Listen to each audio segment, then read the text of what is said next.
Number 1. Nancy Crampton Brophy. Some secrets are buried deep in the ground, but others are hidden in plain sight, written on the very pages we read to escape reality.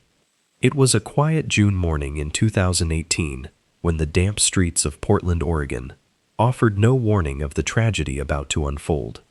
Chef Daniel Brophy, a 63-year-old pillar of the local culinary community, arrived early at the Oregon Culinary Institute. He was deeply loved by his students, finding peace in the sterile kitchens long before the morning rush. But on this particular morning, Daniel's routine was violently shattered. Before eager students could tie their aprons, a heavy silence settled over the institute, broken only by the horrifying discovery of their mentor bleeding out on the cold linoleum floor. He had been shot twice with a 9mm handgun. The air was thick with confusion as police swarmed the building. There were no signs of forced entry, no obvious robbery, and no immediate suspects. If you find yourself captivated by the dark corners of the human mind, make sure to subscribe and stay with us, because the stories we uncover are only going to get darker. For the detectives standing over Daniel's body, the burning question echoed through the empty kitchen. Who would want to execute a gentle chef in cold blood? The initial investigation painted a picture of a man who had no enemies. His life was his work, his students, and his wife of 25 years, Nancy Crampton Brophy. When police informed Nancy of her husband's brutal murder, she presented as the picture-perfect grieving widow. At 71 years old, she seemed utterly devastated by the sudden loss of her life partner. Friends rallied around her, oblivious to the tangled web of financial ruin and dark fantasies that simmered beneath the surface of their seemingly idyllic marriage. Nancy was not just a grieving wife. She was a self-published romance novelist. Her books featured rugged heroes, passionate affairs, and women pushed to the absolute brink. To the outside world, it was just harmless fiction. But as detectives dug deeper into the couple's life, searching for a motive in a case that was rapidly growing cold, they stumbled upon a forgotten piece of Nancy's writing that sent a collective shiver down their spines. It was an essay published years prior on a public blog, and its title was as chilling as it was precise. The essay was simply called How to Murder Your Husband. This wasn't just a quirky piece of creative writing.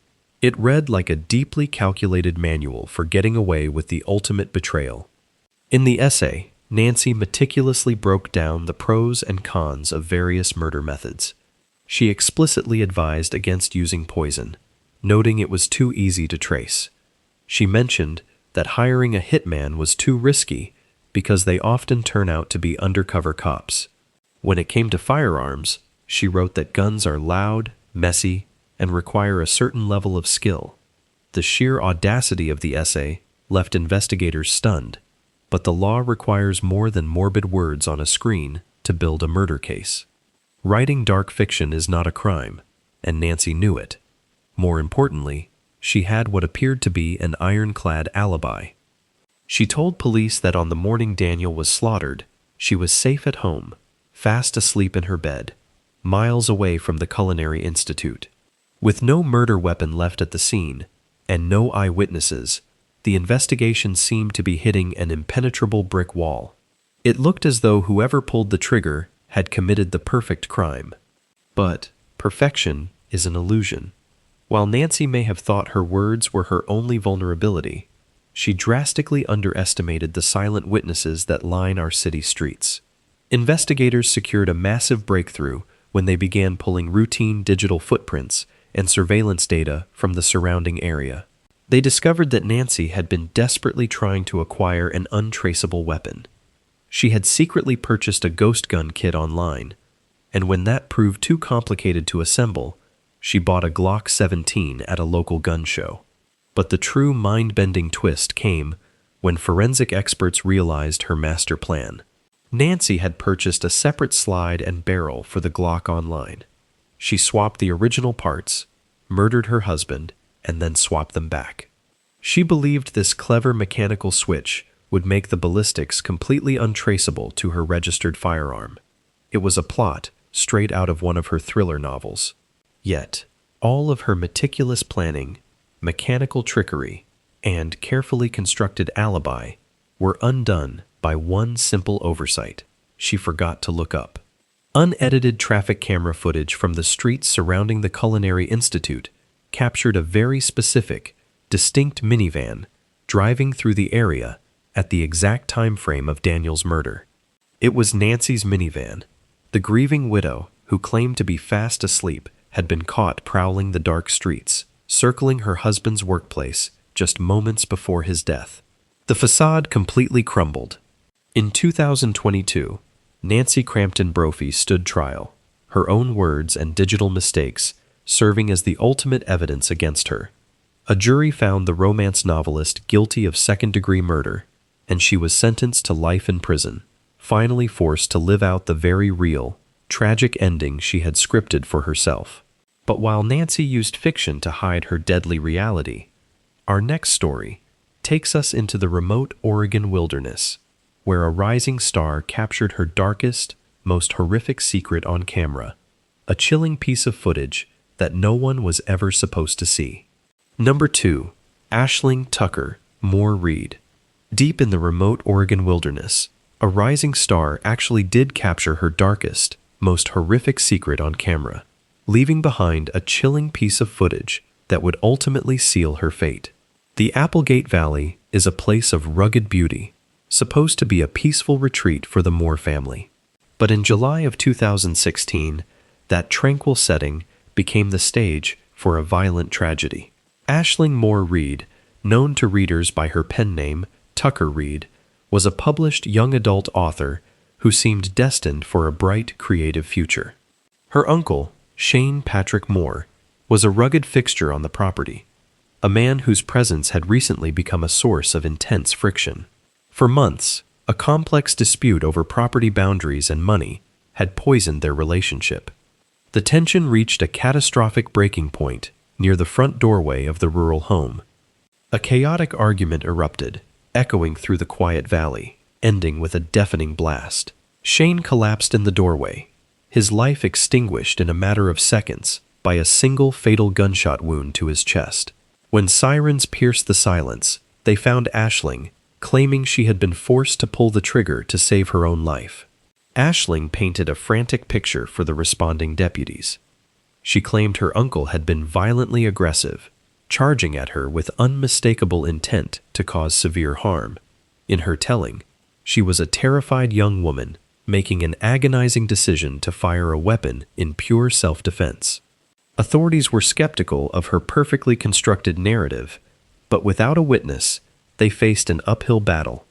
She was arrested for manslaughter, but quickly posted bail, walking out of the jailhouse and back into society.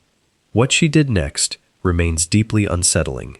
While actively awaiting trial for ending her uncle's life, Aisling decided to pursue an acting career. She auditioned for and miraculously landed the lead role in an independent horror film titled From the Dark. To hide her notorious background, she used the fake name Wynne Reed.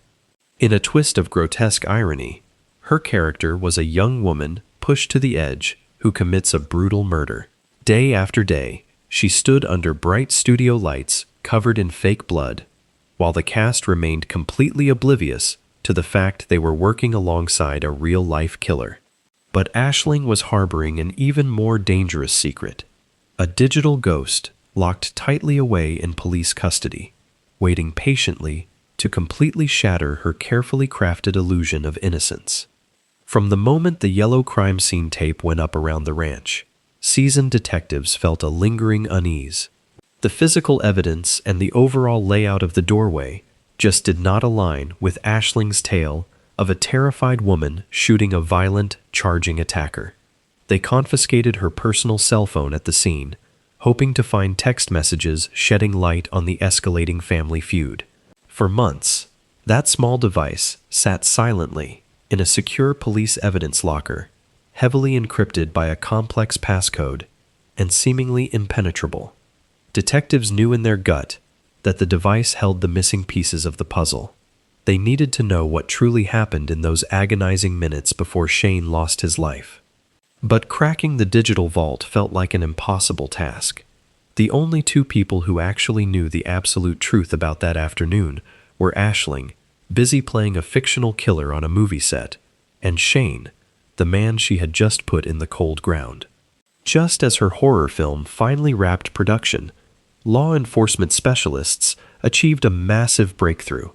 Digital forensics experts bypassed the security protocols on her guarded phone. What they found, buried deep within her deleted files, was not a threatening text message. It was a high-definition video file. Aisling had not shot her uncle in the heat of a terrified moment. She had meticulously recorded the entire confrontation in first-person point of view. As detectives crowded around the monitor, the sickening footage began to play. It showed Aisling holding the phone, pointing the camera lens right at the doorway, and shouting venomous, calculated threats at Shane long before he ever approached the house. She was not a terrified victim acting out of sudden fear. The undeniable video captured her cold aggression, the heavy sound of the gunshot echoing through the microphone, and her chillingly calm reaction in the horrific aftermath. It was essentially a first-person snuff film, directed by and starring the woman who had spent years claiming to be an innocent victim. Faced with the undeniable, horrific reality of her own secret recording, the elaborate facade of justifiable self-defense evaporated into thin air. The prosecution did not even need a witness. Aisling had provided the ultimate testimony against herself. The footage definitively proved she was the relentless aggressor, pulling the trigger with chilling intent, while making sure the camera captured every single second of the slaughter. In 2020, cornered by her own digital hubris, she pleaded guilty to second-degree manslaughter. She traded the glamorous allure of the silver screen for the harsh reality of a prison cell, handed a sentence of over 6 years behind bars. The indie horror star was finally forced to confront the real-life monster she had caught on her own camera. But while some killers accidentally document their crimes and leave a digital trail for police to follow, our next investigation takes us to the freezing waters of the Oregon coast, where a desperate father completely erased his own life, adopting the stolen identity of a disgraced reporter to hide a massacre of unimaginable cruelty. Number 3. Christian Longo. The freezing waters of the Oregon coast hold many secrets, but few are as devastating as the unimaginable cruelty orchestrated by a father who erased his own life and assumed the identity of a disgraced reporter. In December of 2001, the small, tight-knit communities of Waldport and Newport were preparing for the joyous holiday season. The air was bitterly cold, and the dark, murky currents of Yaquina Bay and the Alsea River flowed relentlessly beneath heavy winter skies. It was a coastal landscape renowned for its natural beauty, but that peaceful tranquility was suddenly shattered by a gruesome discovery that would break the heart of the Pacific Northwest. A 4-year-old boy, Zachary, was found floating lifeless in the icy river. Just days later, the tiny body of his 3-year-old sister, Sadie, was pulled from the unforgiving depths. For the seasoned marine investigators arriving at the desolate shoreline, the sight of innocent children discarded like refuse was almost too much to bear. But the unyielding horror was only just beginning to unfold. The desperate search for the missing family led police divers to an even more macabre find. Submerged, deep beneath the wooden docks, stuffed into heavily weighted travel suitcases, were the remains of their loving mother, Mary Jane, and their 2-year-old baby sister, Madison. The Longo family had been utterly annihilated, wiped off the earth in a calculated stroke of domestic terrorism. As the terrified community reeled in absolute shock, law enforcement descended on the Longo household, desperate to find the cold-blooded monster responsible for such a biblical slaughter. The silence inside their abandoned family home was practically deafening. There were no broken windows, no signs of forced entry, and no chaotic struggles suggesting a violent home invasion. Instead, meticulous investigators found the tragic remnants of a family deeply in debt, suffocating in a rising sea of financial lies and deception. At the center of this brewing storm was the patriarch, Christian Longo. But Christian was nowhere to be found. He had simply vanished into thin air, leaving behind a massive trail of bounced checks, stolen credit cards, and 4 innocent bodies in the freezing water. The FBI immediately launched a nationwide manhunt, placing the fugitive father on their prestigious 10 Most Wanted list. Detectives painstakingly combed through the family's abandoned minivan, uncovering a terrifying wealth of damning forensic evidence. Microscopic traces of DNA and bodily fluids tied Christian directly to the intimate murders of his own flesh and blood. The investigative puzzle pieces were finally falling into place, but the killer himself was entirely missing. Exhausted investigators braced themselves for a long pursuit, fully expecting Christian to be hiding in a desolate corner of the country, shivering in intense fear of the approaching law. They could not have been more wrong. The mind-bending truth of the matter was that Christian Longo was not hiding in the dark shadows at all. He was actively living it up in a tropical paradise. After throwing his entire family into the freezing bay, Christian casually boarded an airplane and fled down to a sun-drenched beach resort in Tulum, Mexico. Surrounded by crystal-clear waters and carefree tourists, the family annihilator began to construct his brand-new life. But he did not just change his name to something generic and fade into the background. In a bold move highlighting his profound, deeply narcissistic delusion, Christian assumed a highly specific, stolen identity. He confidently introduced himself to the backpackers as Michael Finkel, a prominent, highly respected writer for the New York Times, who had recently been fired in a massive public scandal. Christian stepped right into the disgraced reporter's shoes, with chilling ease, using the fabricated persona to charm local women, drink heavily at beachfront bars, and live the carefree life of a bohemian intellectual. He spent his long days lounging on the white sand beaches, completely unbothered by the fact that the decomposing bodies of his devoted wife and 3 beautiful children were just beginning to be processed by the horrified medical examiner back in Oregon. It was an act of psychological compartmentalization, leaving hardened profilers speechless. But the inescapable arm of the law has a way of reaching even the most remote tropical hideaways. Christian's theatrical charade finally began to unravel when an American tourist in Mexico caught a glimpse of a highly familiar face on a television screen.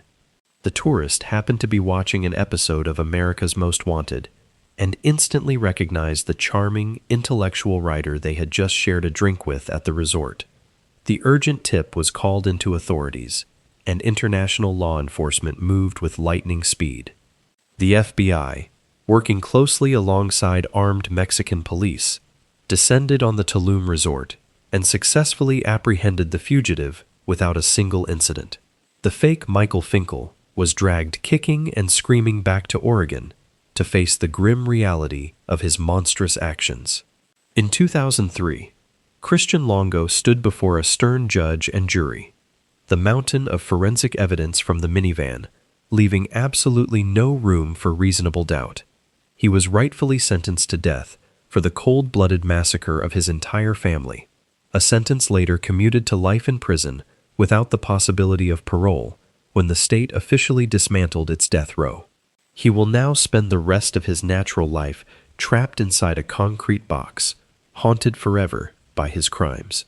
But while Longo sought refuge on the vibrant beaches of Mexico to escape his heinous crimes, our next case takes us to a filthy, rusted pig farm in rural Oregon, where a chilling confession would reveal a squalid secret hidden deep in the mud.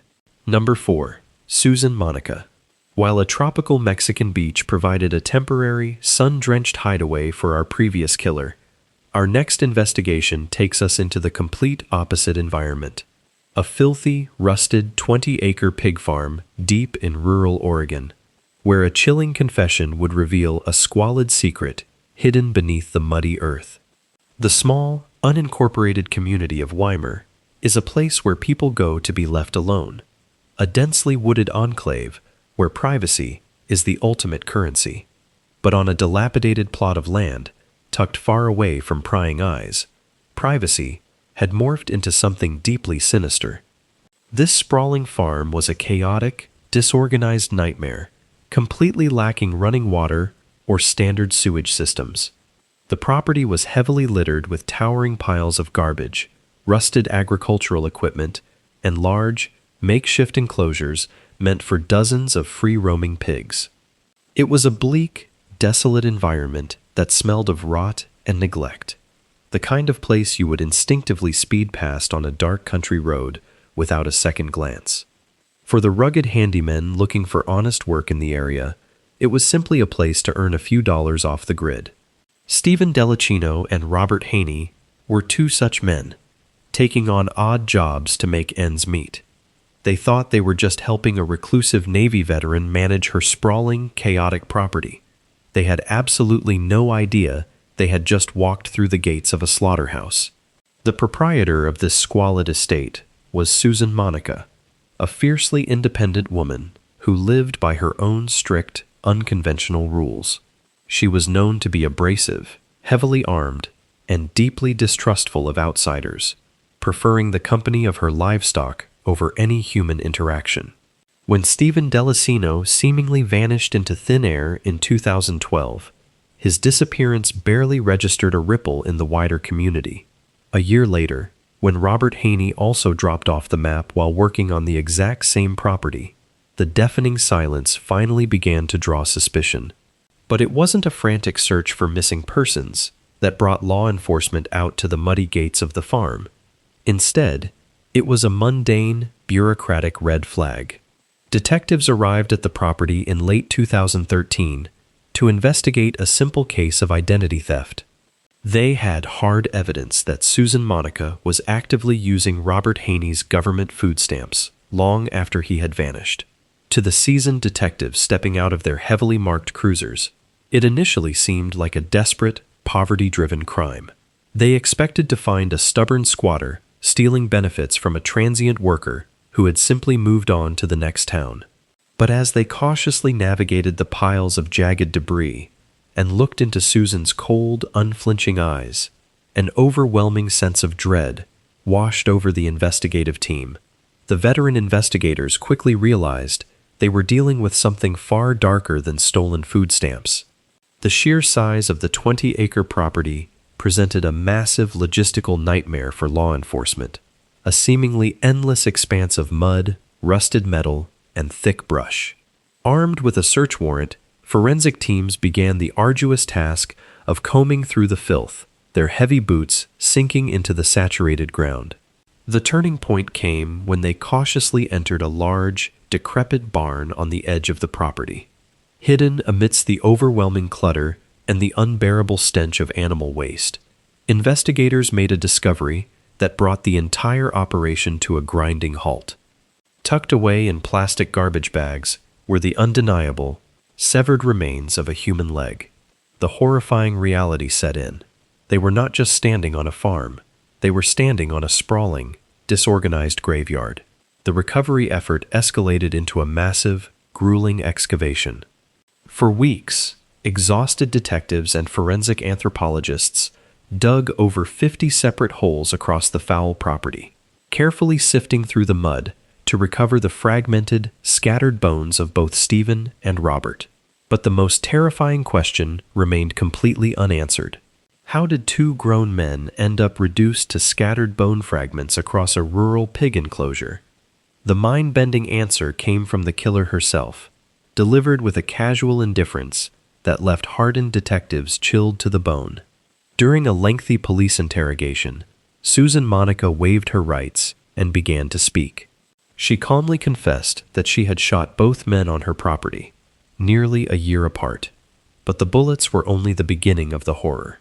In a taped confession that still haunts the Oregon law enforcement community, she explained that, after executing the handymen, she deliberately dismembered their remains and fed them directly to her herd of ravenous pigs.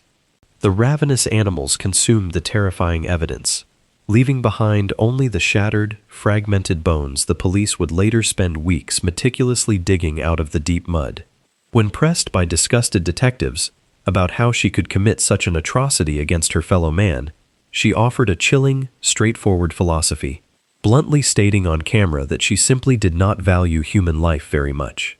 In 2015, the horrifying reality of the pig farm was laid bare in a courtroom. Susan Monica was convicted of murder and the horrific abuse of a corpse, sentenced to 50 years behind bars for her gruesome, cannibalistic disposal methods. But while a sprawling farm offered the perfect isolated cover to hide a gruesome feast, our next tragedy proves that true evil doesn't always hide in the remote wilderness. Sometimes, it smiles right at the local news cameras from the safety of a perfectly manicured suburban lawn. Number 5. Ward Weaver III. True evil does not always hide in the remote wilderness. Sometimes, it smiles right at the local news cameras from the safety of a perfectly manicured suburban lawn. In early 2002, the quiet community of Oregon City felt like a safe enclave where families left their front doors unlocked. That comforting illusion was violently shattered on a cold January morning when young Ashley Pond simply vanished. She was walking her usual route to the local middle school bus stop, but never made it onto the bus. The town was plunged into a state of frantic terror. Police launched a massive search, hoping for a miracle that never came. Then, 2 months later, the nightmare struck again. In March, Miranda Gaddis, a close friend of Ashley, vanished into thin air while walking the exact same short route to the exact same bus stop. The sheer statistical impossibility of two friends disappearing from the same street sent a paralyzing wave of panic across the entire Pacific Northwest. The FBI descended on Oregon City, transforming the neighborhood into the epicenter of a high-stakes federal investigation. But as bloodhounds scoured the pavement, authorities had no idea that the monster they were hunting was already standing right in front of them, eagerly waiting for his moment in the spotlight. The investigation quickly zeroed in on those who knew the girls. Among the residents questioned was Ward Weaver III, an ordinary father who lived right on the girls' walking route. Weaver's own daughter was friends with the missing teens, making him a familiar, trusted face in their daily lives. But as desperate weeks turned into agonizing months, Weaver did not just cooperate with the police. He actively inserted himself into the very center of the media circus. As suspicion began to naturally fall on him due to his proximity to the disappearances, Weaver took a wildly unconventional and brazen approach. Instead of hiring an attorney and remaining silent, he invited local news crews right onto his property. He stood on his bright green front lawn, staring directly into the television cameras, and fiercely complained about relentless police harassment. He confidently declared his complete innocence to the world, portraying himself as a victim of a witch hunt orchestrated by desperate detectives who needed a quick scapegoat. The audiences watching at home saw an outraged father demanding justice. He gave tour after tour of his property to journalists, walking them around his driveway and pointing out how absurd the accusations were. Yet, behind his theatrical outrage, Weaver was harboring a secret so breathtakingly evil that it would soon redefine the meaning of suburban horror. Despite his convincing television performances, the seasoned detectives at the FBI were not fooled. Profilers noted his intense arrogance and the subtle inconsistencies in his ever-shifting timeline. But the law requires hard evidence, and Weaver knew exactly how to play the agonizing legal game. Investigators desperately needed a search warrant to thoroughly examine the grounds of his home, but they lacked the concrete probable cause required by a judge to tear up a civilian's property. Weaver practically gloated as the police were forced to sit in unmarked cars down the street, watching his house day and night, but completely powerless to step foot on the grass. The psychological toll on the families was unbearable, knowing the man they suspected was sleeping soundly in his bed every single night. The standoff dragged on through the sweltering summer, with Weaver growing more confident and arrogant by the day. He truly believed he had outsmarted the entire federal government, cementing his perfect crime under the guise of an innocent neighbor. He thought he had silenced every possible witness. But the impenetrable fortress of lies he had built was about to come crashing down. The key to breaking this impossible case wide open was about to come from the very last person Ward Weaver ever expected to speak up. The sudden, shocking breakthrough came from inside Weaver's own household. In August of 2002, Weaver's son walked into a local police precinct and made a devastating confession that had absolutely nothing to do with the missing girls. He reported his father for the brutal rape of his young girlfriend. This horrific, separate crime provided investigators with the exact legal ammunition they had been praying for. Armed with a comprehensive search warrant, a massive team of federal agents and forensic anthropologists descended on the property. The arrogant father could only watch in absolute silence as they bypassed his front lawn and marched straight into his backyard. It took days of grueling, meticulous excavation, but the grim truth was finally unearthed. The bodies of Ashley Pond and Miranda Gaddis were found tightly sealed inside plastic barrels. One was buried deep beneath a recently poured concrete slab, and the other was hidden beneath a storage shed. The sickening reality washed over the nation. Every time Ward Weaver gave an impassioned television interview on his property, complaining about police harassment to the cameras, he was standing just a few feet away from the decomposing bodies of the children he had slaughtered. Faced with undeniable physical evidence, the arrogant media darling finally broke. In 2004, Weaver pleaded guilty to aggravated murder, accepting a sentence of life in prison without parole.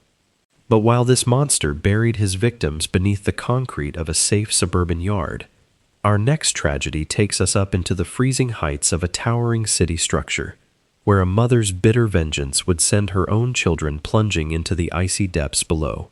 Number 6. Amanda Stott Smith. The icy depths of the Willamette River hold a darkness that most of us can barely comprehend, especially when a mother's bitter vengeance sends her own children plunging into the abyss. It was May of 2009, and the city of Portland was fast asleep. At 1:20 in the morning, the Sellwood Bridge stood as a silent, imposing structure, towering 75 feet over the black, frigid water.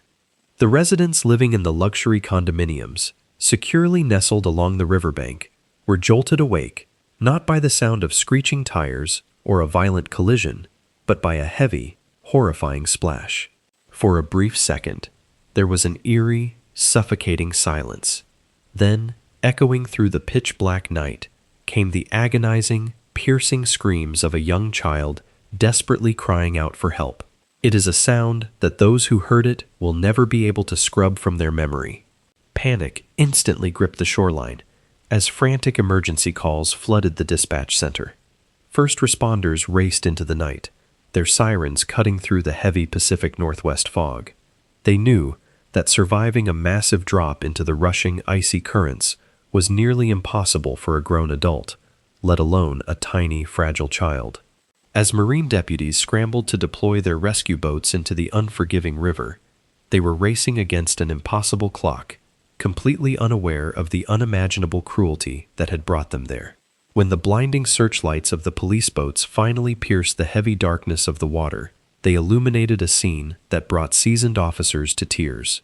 Miraculously, 7-year-old Trinity was found fighting for her life. She had somehow managed to tread water in the freezing, violent current for over 30 agonizing minutes. Her tiny body was pulled from the river, shivering violently and deeply traumatized, but alive. Tragically, her 4-year-old little brother, Eldon, was not as fortunate. The unforgiving river claimed him, and his lifeless body was recovered shortly after. The immediate aftermath was chaotic and heartbreaking. Detectives at the Mobile Command Center were faced with an impossible puzzle. Who were these beautiful children? How did they end up stranded in the middle of a massive bridge in the dead of night? Initial theories swirled about a horrific car accident, a sudden mechanical failure that threw them over the railing, or perhaps a random, violent abduction by a stranger roaming the bridge. But the physical evidence on the damp concrete told a completely different story. There were no skid marks, no abandoned vehicles, and no signs of a violent struggle. The children had not fallen by accident. They had been deliberately, methodically dropped over the railing. Investigators frantically began searching for the parents, hoping to deliver the devastating news and find the monster responsible, completely unaware that the true architect of this horror was a ghost hiding in plain sight. The urgent investigation rapidly zeroed in on the children's family dynamic. They learned that Trinity and Eldon belonged to Amanda Stott Smith and her estranged husband. The couple was in the toxic throes of a bitter, devastating separation. As detectives dug into Amanda's background, they painted a portrait of a woman whose personal life was violently spiraling out of control. But as they scoured the city for the desperate mother, a deeply unsettling psychological profile began to take shape. This was not a case of sudden maternal psychosis or a tragic mental break, where a mother believed she was saving her children from a cruel world. Detectives realized they were dealing with a deeply calculated act of retaliatory familicide. Amanda was fully aware of what she was doing. She wanted to hurt her estranged husband in the most profound, inescapable way imaginable. She knew that striking at him directly would only land her in jail, but taking away the two things he loved most in the entire world would sentence him to a lifetime of inescapable psychological torture. With the motive clear, a massive citywide manhunt was launched to find the grieving father's cruel tormentor. But as the sun began to rise over the devastated city, the question remained: where does a mother go after she throws her own flesh and blood off a 75-foot bridge? The harrowing answer was found just a few hours later, miles away in the concrete jungle of downtown Portland. Police tracked Amanda Stott Smith to an active, multi-level parking garage. There, they found her sitting quietly inside her car on the highest level of the structure, calmly preparing to jump from the roof and escape the consequences of her unforgivable vengeance. She was swiftly taken into custody by tactical officers before she could step off the ledge. During the intense interrogation, the chilling timeline of the night was solidified by a mountain of digital evidence. Cellular phone records and the precise timelines from the rescue boats proved exactly where Amanda was when her children were plummeting into the dark water. The undeniable proof shattered any possibility of a defense. Faced with the overwhelming reality of her actions and the miraculous, damning survival of her young daughter, Amanda had no choice but to surrender to the court. In 2010, she pleaded guilty to aggravated murder and attempted aggravated murder. She was sentenced to a minimum of 35 years to life in prison, finally locked away with the haunting memory of her daughter's survival. But while this tragedy unfolded under the dark, freezing cover of night, our next investigation takes us out into the bright, sunny morning of a bustling college campus, where a terrifying abduction in broad daylight would spark a massive nationwide mystery centered around an ordinary green minivan. Number 7. Joel Patrick Courtney. A terrifying abduction in broad daylight did indeed spark a massive nationwide mystery, all centered around a seemingly ordinary green minivan that vanished into thin air. It was May of 2004, and the vibrant campus of Oregon State University in Corvallis was buzzing with the restless energy of the approaching summer vacation. The morning sun was bright and unforgiving, casting long, warm shadows across the Oak Park Apartments parking lot.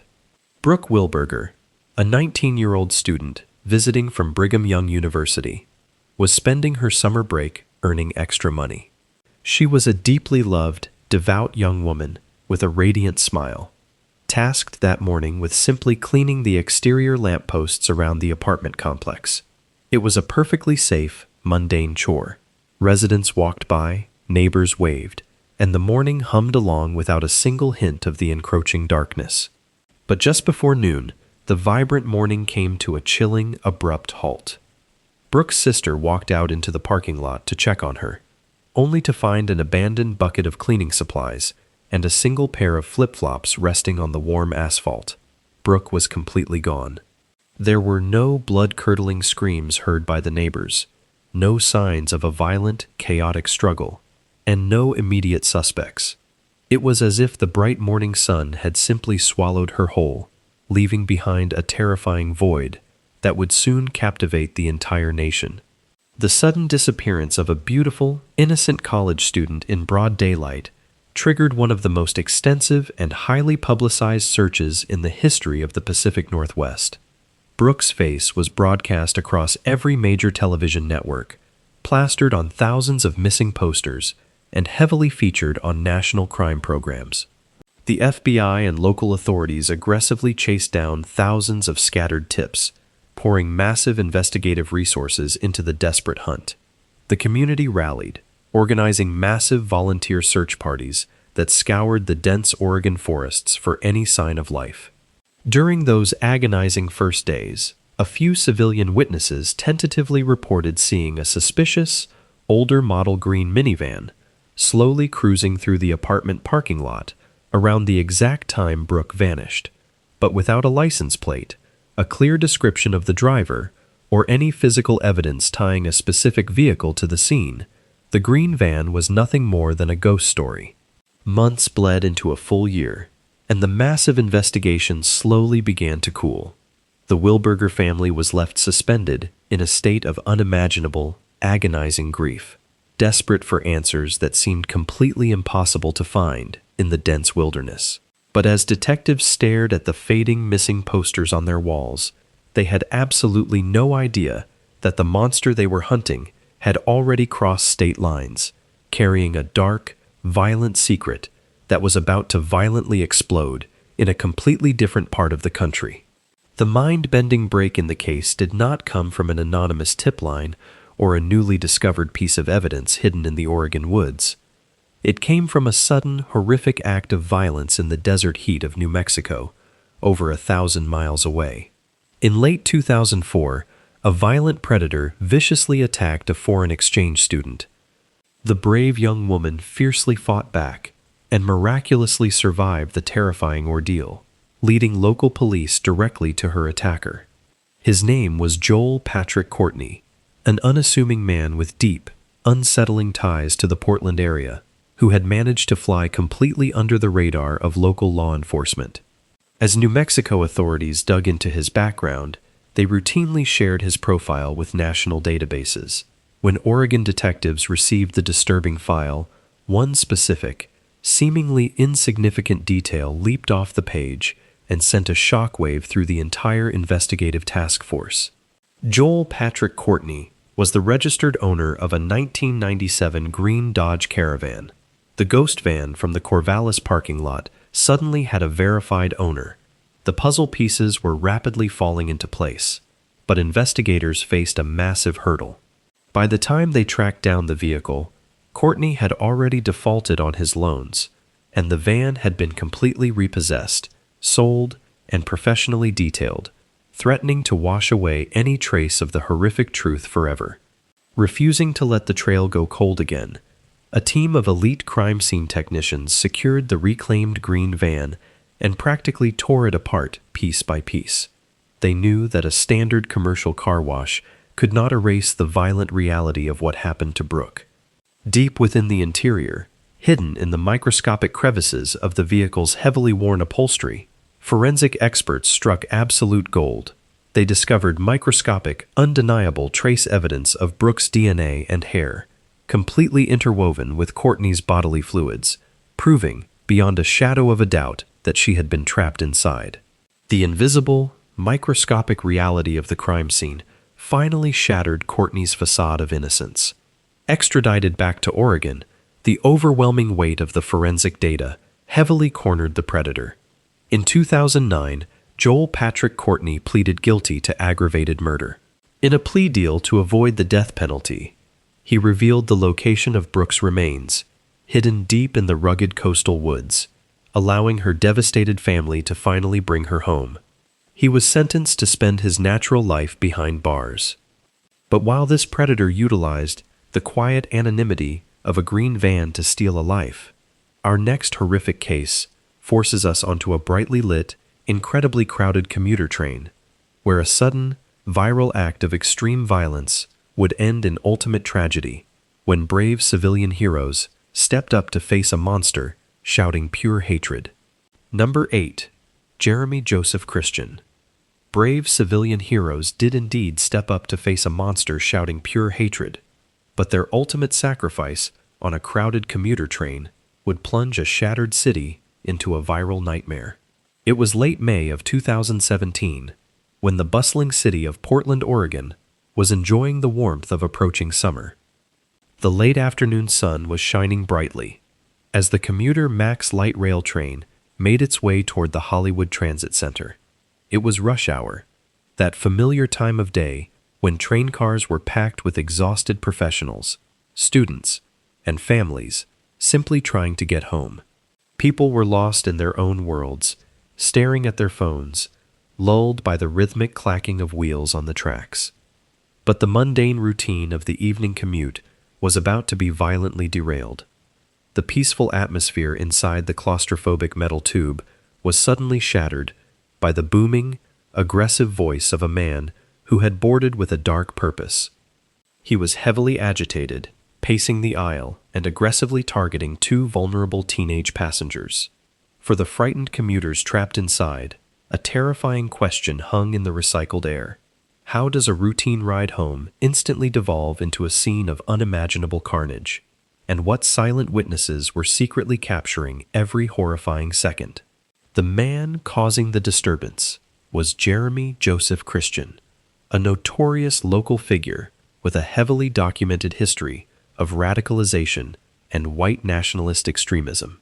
He had set his sights on two young women sitting quietly near the back of the train. One of the terrified teenagers was wearing a hijab, which immediately drew Christian's hateful ire. He began violently shouting a relentless barrage of racist and anti-Muslim slurs, trapping the girls in a suffocating bubble of fear.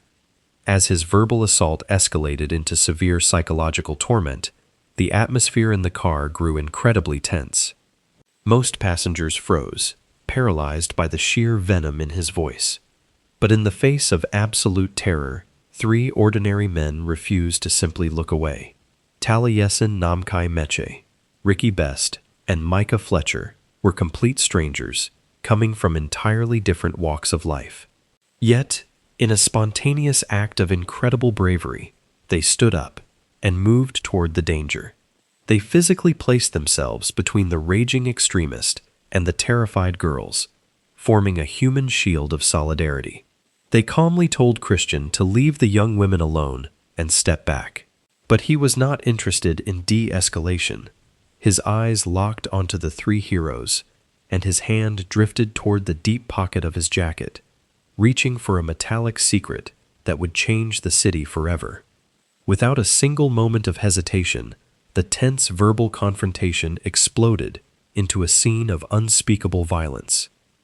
Christian rapidly drew a heavily concealed folding knife and lunged at the men with terrifying speed. In a rapid, horrific assault, lasting only seconds, he slashed the throats of the three civilian heroes. The confined train car instantly erupted into absolute pandemonium. Passengers screamed in sheer terror, scrambling desperately over seats and falling over one another to get away from the blood-soaked attacker. The brakes squealed loudly as the train finally rolled into the Hollywood Transit Center, the doors sliding open to release the panicked crowd onto the concrete platform.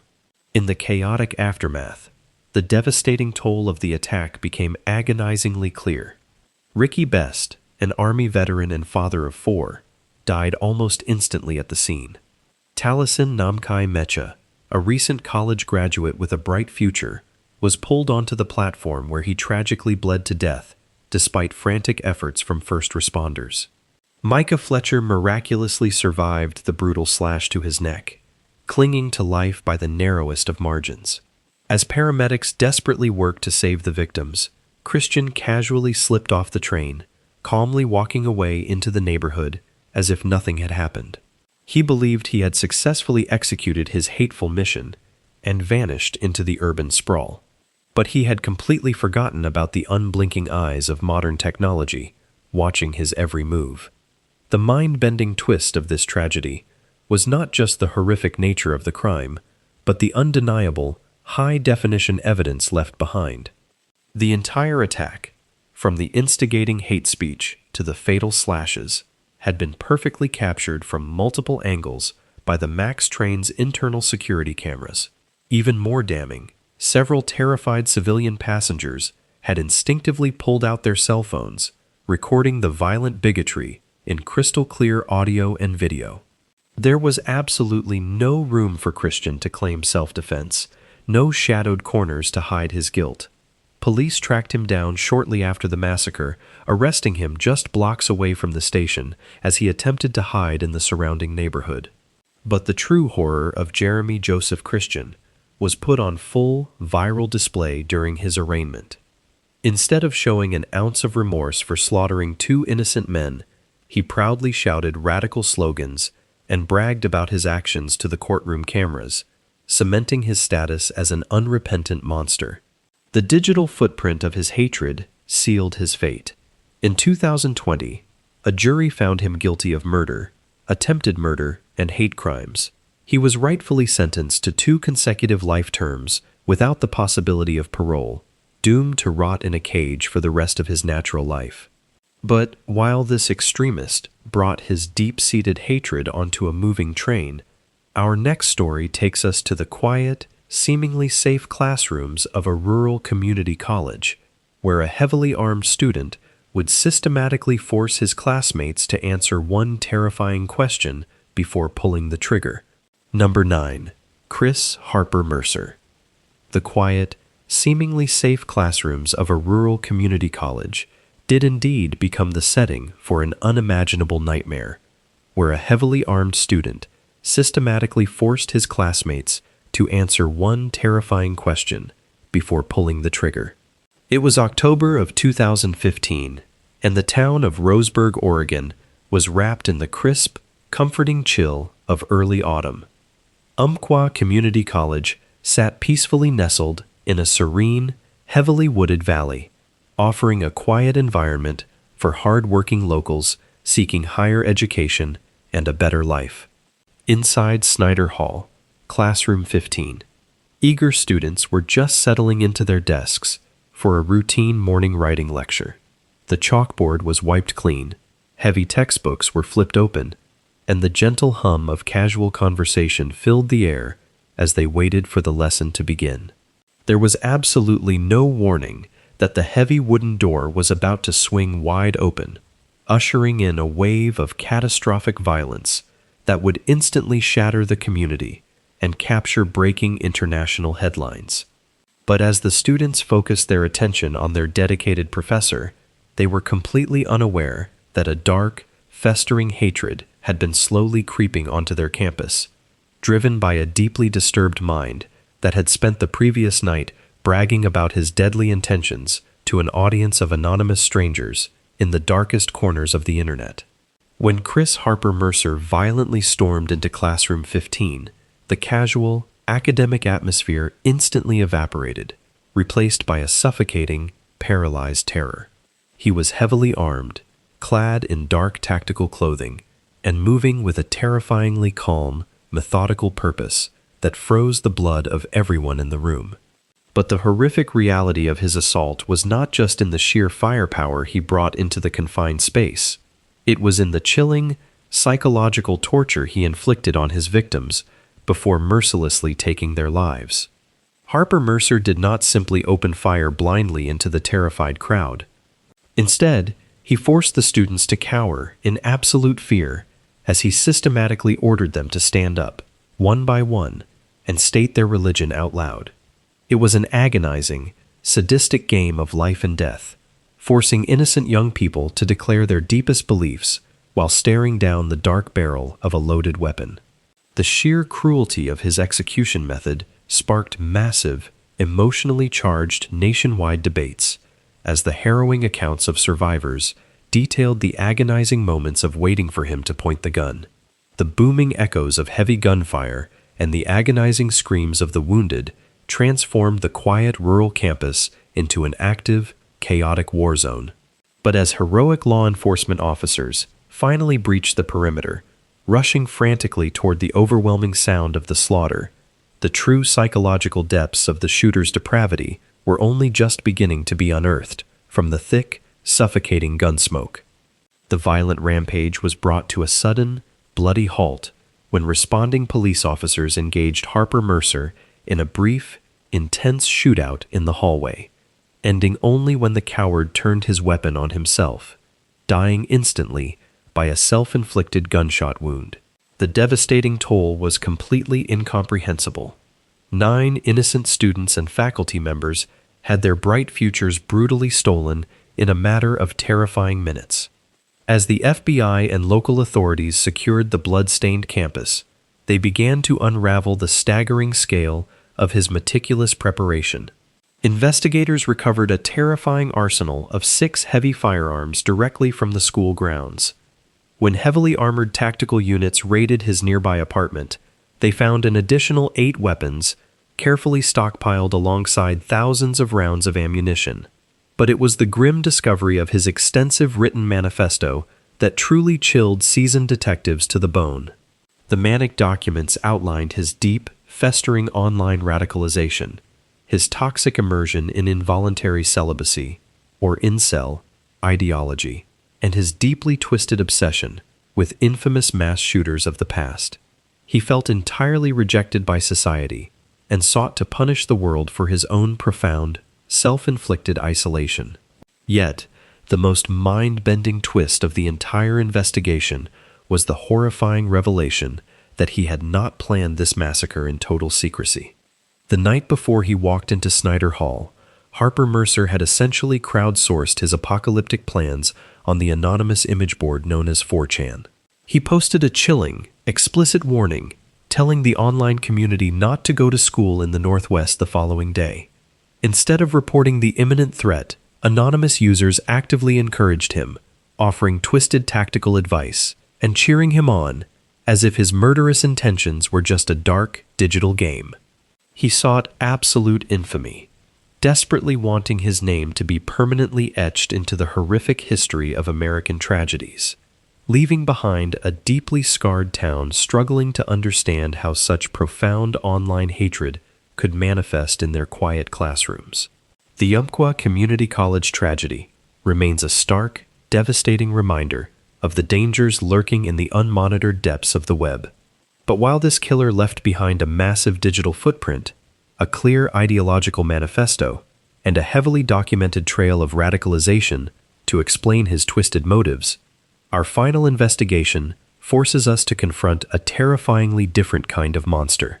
We must travel to a bustling, brightly lit shopping mall packed with thousands of innocent families buying gifts for the holidays, where a man wearing a white hockey mask and carrying a stolen combat rifle is about to unleash absolute chaos, proving that sometimes the most catastrophic acts of violence happen for absolutely no reason at all. Number 10. Jacob Tyler Roberts. Sometimes the most catastrophic acts of violence happen for absolutely no reason at all. A terrifying reality that plunged a brightly lit shopping mall into a chaotic holiday nightmare. It was December of 2012, and the Clackamas Town Center, located just outside of Portland, Oregon, was a vibrant hub of festive cheer. The massive concourses were packed shoulder to shoulder with thousands of innocent families, exhausted parents carrying bags of gifts, and eager children waiting in line to see Santa Claus.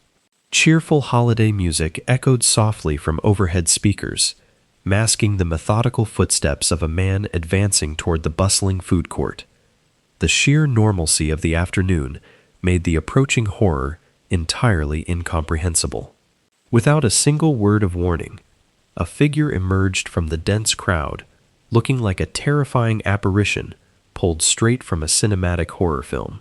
He was wearing a stark white hockey mask, a tactical load-bearing vest, and he was firmly gripping a stolen AR-15 semi-automatic rifle.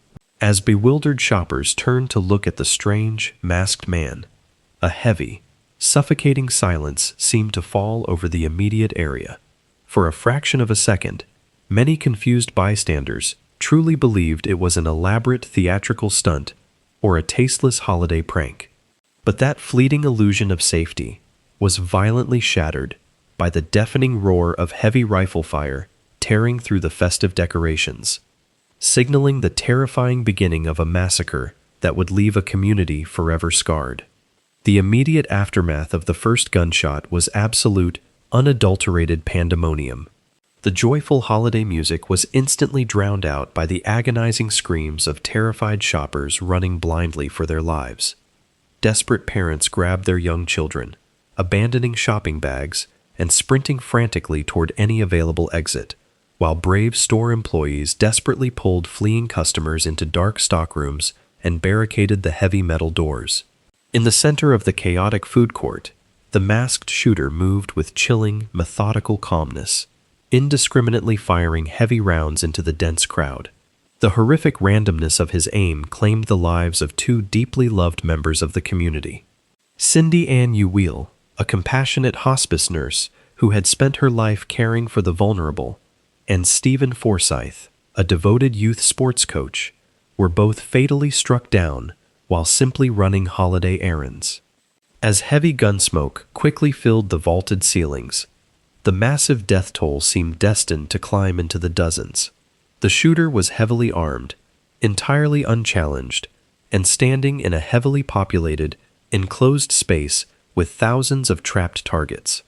Yet, just as the slaughter threatened to reach historic proportions, the relentless barrage of heavy gunfire came to a highly unexpected, deeply baffling halt, leaving terrified survivors holding their breath in the dark, waiting for a fatal blow that miraculously never arrived. As the echoes of the final gunshot faded into an eerie silence, a heavily armed coalition of local police and federal tactical units violently breached the glass doors of the mall. They moved rapidly through the abandoned, brightly lit corridors, stepping over dropped packages and shattered glass, fully expecting to engage in a deadly firefight with a highly trained terrorist cell. Every shadowed alcove and barricaded storefront presented a massive, lethal threat. But as they cautiously cleared the sprawling shopping center, heavily armored tactical officers made a grim discovery in a desolate, concrete emergency stairwell. The masked shooter was lying motionless on the cold cement floor, dead from a sudden, self-inflicted gunshot wound. The immediate threat to the terrified public was finally over, but the deeply agonizing search for answers was just beginning to unfold. Detectives urgently stripped away the stark white hockey mask, desperate to identify the monster who had brought a combat zone into a family shopping center. They expected to find a deeply hardened criminal, a known, highly dangerous extremist, or a heavily documented radical with deep ties to an organized terror network. They launched an urgent deep dive into the dead shooter's background, expecting to uncover a vast conspiracy, completely unaware that the truth they were about to uncover would leave seasoned federal profilers absolutely speechless and deeply disturbed.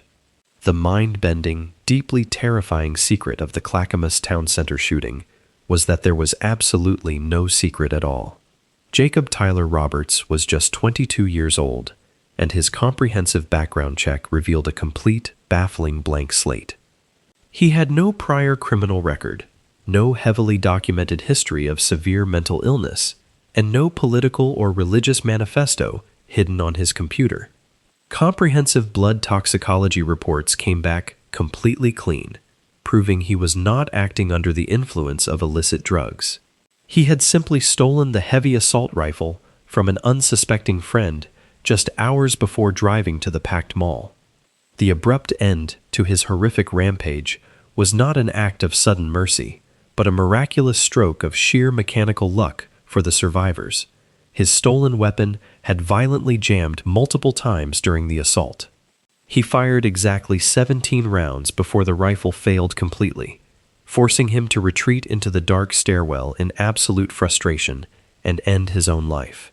It was a stark, devastating realization that sometimes the most catastrophic acts of evil are completely random, leaving behind a shattered community forced to grieve without the comforting closure of a simple explanation. But while this tragic mall shooting brings our current list to a close, the dark corners of history are overflowing with deeply buried secrets, and our very next investigation will take us into the shadows of a seemingly perfect neighborhood where an entirely different kind of monster is patiently waiting to strike.